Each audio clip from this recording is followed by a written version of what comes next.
मंगळवेढा पंचायत समितीत विचित्र प्रकार.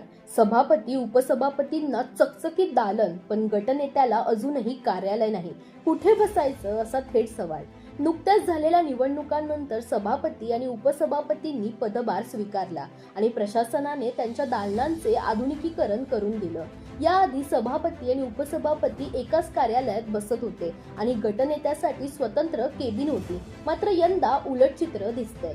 गटनेते म्हणून सुरेश कांबळे यांची नियुक्ती झाली आहे, पण त्यांना अद्याप कार्यालयच देण्यात आलेलं नाही. त्यामुळे नागरिकांनी नेमकं कुठे जावं असा प्रश्न उपस्थित झालाय. दरम्यान या मुद्द्यावर प्रशासनाशी संपर्क साधण्याचा प्रयत्न झाला, मात्र गटविकास अधिकारी रजेवर असल्याने स्पष्टता मिळू शकली नाही. आता गटनेते सुरेश कांबळे यांनी थेट इशारा दिलाय, परंपरेनुसार कार्यालय मिळालं नाही तर आंदोलन करू. म्हणजेच पंचायत समिती सत्ताधाऱ्यांना सुविधा पण विरोधी गटनेत्याला प्रतीक्षा या प्रकरणामुळे स्थानिक राजकारण चांगलंच तापलंय. दरम्यान तुम्हालाही अशाच अपडेट्स हव्या असतील तर इंडिया लीडरला फॉलो करायला विसरू नका.